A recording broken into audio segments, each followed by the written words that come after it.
Hello everybody, hope you're having another blessed day. Now, for today's video, my idea for it came up tonight when I was stumbling through good old local TCG player, and I came across something that was very interesting in Yugioh. Because I was searching for, let's say, a Dragoon that was cheaper than 40 bucks, turns out it wasn't. But I went to Yugioh, and you see what popped up brand new on here? Structure Deck Spirit Charmers. Now you can see the pre-sales are already starting for this structure deck at $9.31. So I decided for today's video, I was going to go through and see if I can find a deck list that's already been released for this set. Now, I don't know if it's even confirmed in TCG, but I think I got a hold of what was released in the OCG variant of this structure deck. And I'll tell you right now, if we get the exact same thing from OCG, which never happens, this may be the greatest structure deck ever released. So let's get into it. Now, this is what we know right now. The structure deck is going to be 42 cards. You can see up here, it's being released basically, let's say Thanksgiving, close to Thanksgiving weekend, basically in November. And what it's going to basically be about is that the structure deck Spirit Charmers focus on spellcasters and controlling control monsters, many attributes. Basic charmers can steal away monsters that match the attribute, blah blah blah. Who cares about that? Who cares about that? We do get some new alternate arts of those cards, but the thing that's to me it was not really as interesting about the set is some of the cards that are coming in as kind of that tech support. Okay, it's always the big thing for these structure decks. You know, we get kind of the whole base deck with the whole archetype, but then they throw out some reprints and some tech options. And you know, I'm just saying the OCG version, I'm pretty sure that came out, had some spicy tech going in there. So keep in mind that each structure deck right here is going to include 5 ultra rares, 4 which are fixed with a thing called the alternate arts, and be 1 of 4 variant artworks. Okay, so I got that backwards, who cares? There'll also be 2 super rares, 35 commons, 1 of 5 super rare token cards, and 1 of 5 double-sided deluxe game mats and dueling guide. Yeah, these are trash. Token cards are always cool. I love seeing the tokens, so I can't wait to see what these tokens look like in the future when it gets released. But for now, I know you guys been waiting. Let me share with you what I found for the deck list on this structure deck. Boom. Here it is. This is everything I found so far that was released for this structure deck. Now, I'm sure some of you guys already paused, click the video, look quickly through here, and see some of the spicy stuff on there, and probably just left the video, right? But for you, as I say, I'm not going to go through each and single card and just basically skim through it. And if I get to something I think that you already probably know is freaking amazing to be reprinted, I'm going to talk a little bit about why it's freaking awesome. So, starting off, you know, we got all those familiar possessed. Here's the regular artwork. There's the alternate artwork. I'll tell you right now, this whole deck, Spirit Charmers, is god-awful. I don't think it's going to do anything. It kind of reminds me of like the Machina structure that came out recently. It was a cool concept. It sucks. So, yeah. Right now, all this familiar stuff, it's not going to do anything. I'm just going to skip through it. Here's the new spell card I got released. Basically, discard 1 card. Target will take 2 Charmer monsters with different spell and traps with different names from hand. From your deck, add 1 to your hand, set the other. Cool. So basically, you can get out your whatever the 1 cards are. I don't think it's going to be good. Let's keep going through it. You know, you still your basic stuff. I'm not going to talk much about the Charmer cards. These are some old Yu-Gi-Oh cards, which I think weren't even good back when it was released. Look at this effect. It's a flip effect. Largest cards are flip effects. Who cares about that stuff? This one here, basically, fake battle damage to your opponent. Something about earth monsters. Yeah, I don't care. Piercing damage. Woo. Big woo. But let's take a look at this. Here's an OCG card. Alright. I can barely read this goddamn text. Holy crap. Awaken of the Possessed, Archfiend Reaper of... What the heck does that say? What does it even say? Hello? I'm going to highlight this and copy it. And put it into a tab. And search the bloody thing. What does it say? Nefariousness. Jesus. Konami, stop with this. I can't read that small. But yeah. Awaken of the Possessed, Archfiend Reaper of Nefariousness. Sure. Okay, so you can spell some of this card from your hand or deck by saying what. Wait, I never understand the whole spell summon from the deck. So how can you activate it in your? I don't know. By saying 1 face-up spellcaster monster, 1 face level 4 or lower orph monster you control to the graveyard. Cool. Blah blah blah blah blah. When summoned this way, you can spell some level 4 lower monster from your graveyard, but it gets effect. Cool, we get 2 monsters basically for the price of 1. It's going to send you can add a Spiritual Earth Art card or 1 Possessed Spell Trap from deck to hand. Okay, so you know, trying to get some recurrence, kind of to get some more cards from your deck to your hand. It's okay. Alright, okay, but again, these cards aren't that good anyways. Next one, okay, this one's easier to read at least. Less text. Awaken the Possessed Great Inari Fire. Probably very similar for fire instead. When sends life damage to your opponent equal to the original attack of one monster they control. Okay, so you got a burn effect. That's cool. Anything else? Cost in the graveyard, add, okay, fire art, possessed. Okay. So the first one basically lets you revive a monster. Second one lets you basically do some burn damage. That's perfectly fine. Again, you're not going to have to expect much from this archetype. Let's keep it going. Oh, Jesus. Nefarious Archfiend, Eater of Nefariousness. The fudge. God. Jesus. So, you can only control one of these cards. Cool. If you control a Spellcaster type monster, you can spell this card from your hand. Alright, so you got a Spellcaster Universal Extender. That's not bad. Does have a good effect. Once turned during your opponent's end phase, if this card is in your graveyard, you can target one face monster you control, destroy if you do spell summon this card. What?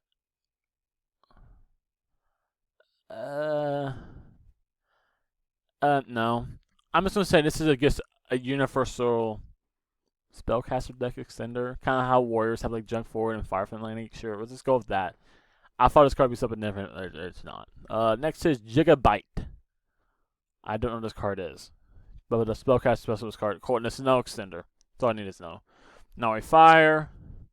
Some if you control some Spellcaster special. Okay, extender. Now we're into some fairy tale cards, okay? And I'll tell you now, we don't have the banned one. Good, because we don't want that card bad. Flip effect, I'm going to skip you. Okay, this one. Never player can target monster in the field with spell trap cards, except this one. Cool. Once per turn, you can discard 1 spell, equip 1 crystal from your hand, deck, or this card. Alright, that's not bad. And then we have Luna. Add spellcaster the monster of 1850 attack from your deck to your hand. So basically, I think it lets you add all these. Yeah, it lets you add your familiar possess to your hand. That's cool. And then once per turn, quick effect. So on your opponent's turn also, you can target one face of monster your opponent controls. And your opponent can send 1 card from that monster's name from the deck extract to the graveyard to engage the effect. Otherwise, turn both this card. Alright, so that's not a bad card, honestly. Fatal Turn Luna basically lets for a Spellcaster based deck like this one. Normal summon, you get to add 1 to your hand. And then also gives you a chance to even pop a card in your opponent's on your opponent's field during the return. I'm not gonna hate that card. That's a good card. Witchcraft the Golem. I don't know. When your opponent activates a card effect, target Spellcaster. Again, the whole Spellcaster archetype. Okay, or target quick effect, target 1 card your opponent controls. Horror, Witchcraft, or Spell Trap. Graveyard, spell summon this card from your hand. If you do, turn that target card to the hand. Neato.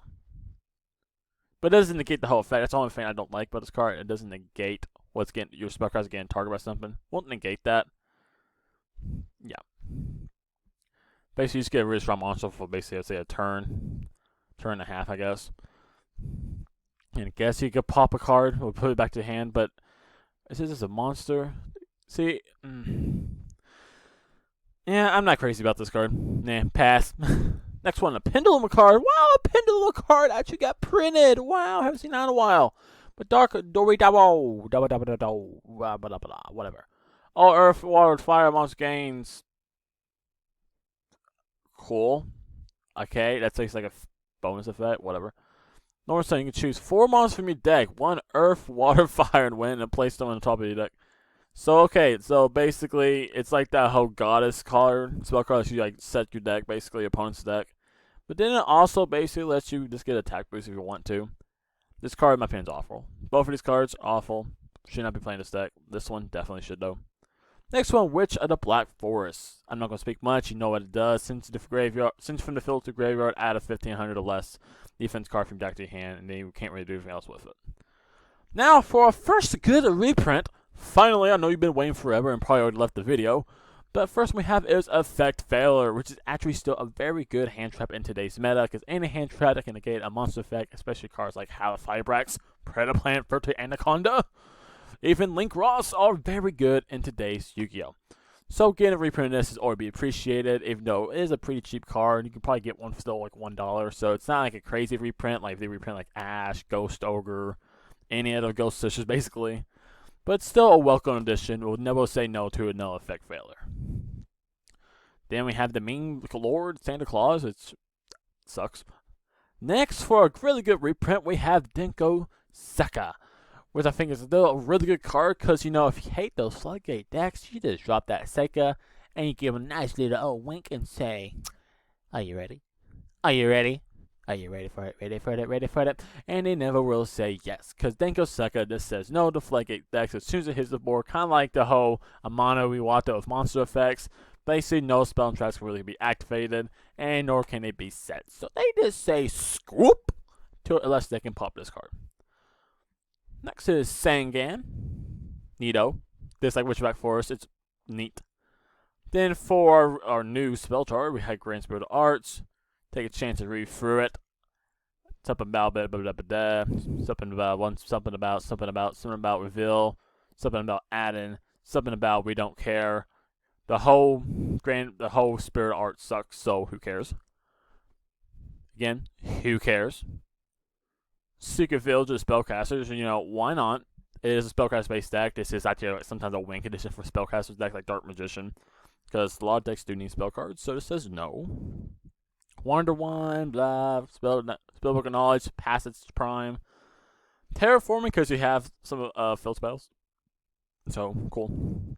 Book of Eclipse, Passage Prime, because it's not back in like the Nightmare format with Firewall Dragon. Next cool reprints, it's like 3 in a row.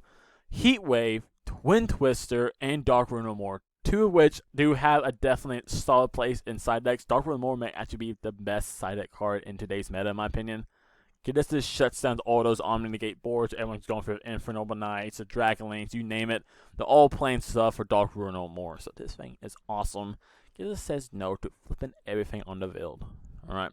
So this one card by itself can basically just win your game. Twin Twister. And no, if it's a no common print, I'm fine with that. Won't say no to Twin Twister. It's still like a $2 card, even if it's like a common, I think. Dark Rune No More is like a $10+ card.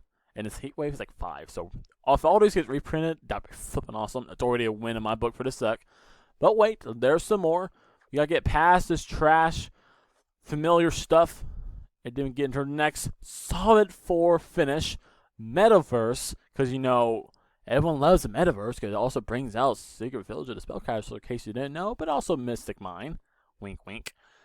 Dimension and Barrel, which is no card that can play really as a floodgate that can be used in today's meta, because a lot of decks do still Synchro and XYZ summon.